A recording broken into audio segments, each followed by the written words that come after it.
No momento na aqui, conjuntamente com a Fundação AWA, e também toda outra fundação, nós estamos conduzindo uma campanha nacional para o que trata a esterilização de cachorro e puxi. Está bem a sterilização de 1 de junho, esterilização total de 25 para 30 cachorros e puxi para dia. Então, uma cifra bastante grande. E também me tem compreensão também para o que trata toda a fundação, mirando com o CDC de América. A regra nova que está vigente desde 1 de agosto de 2024, caminha com turca para por dentro da América para por adaptação. Lo tem requisito que necessita 6 luna bio, esterilizar e microchip. E se a Aruba não preparar para atender com o câmbio, aqui nós primeiro que dia para fim de ano, nós temos total de 2.000 cachorros minimal extra de pacaia.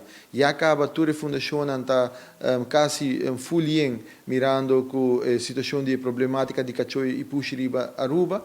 E pensei mesmo nós começar com colaboração com toda a fundação para o projeto de esterilização. Nós começamos a primeira luna em bairro de Cerro Patrici e agora que na luna de agosto é da bairro para o bairro de Oranjestad de Madiki, em Buxiri, vecindário. Então assim que nós também começar a passar de bairro para bairro, para assim que nós esterilizar mais o cachorro que puxa que é possível para eliminar a possibilidade que não também queda reproduzir e bacaia e fora disso aqui também nós temos manejo novo que nós está implementando, nós está trabalhando também o conceito novo de lei para o que trata passa over de verordening para dierenwelzijnverordening e de luna de outubro nós temos de luna de agosto nós temos o primeiro conceito claro de lei.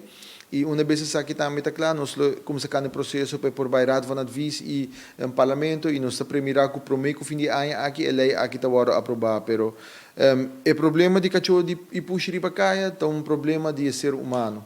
Tá nós te sonam que tá buscando cachorro e sem ter em conta que nós precisamos de água e comida e carinho. Então nós estamos buscando ora nós não por atender mais com ele, nós tiramos para cá e assim um problema de full nos país e essa aqui tá algo que nós também como cidadão mas cercamos nos habituam. Ora vou buscar um cachorro que puxe ou um puxe, zorra para não somente botar água e comida mas também esterilizar, donar seu microchip assim que nos tour por seguir contribuir positivamente na nosso país e essa aqui está cambiando que também nós está fazendo, nós está drenando a escola, educando a futura geração como para atender e que quer bem-estar de animal para não também por receber mensagem aqui casa e instalar cambio aqui, planta semente de cambio aqui cerca na maior.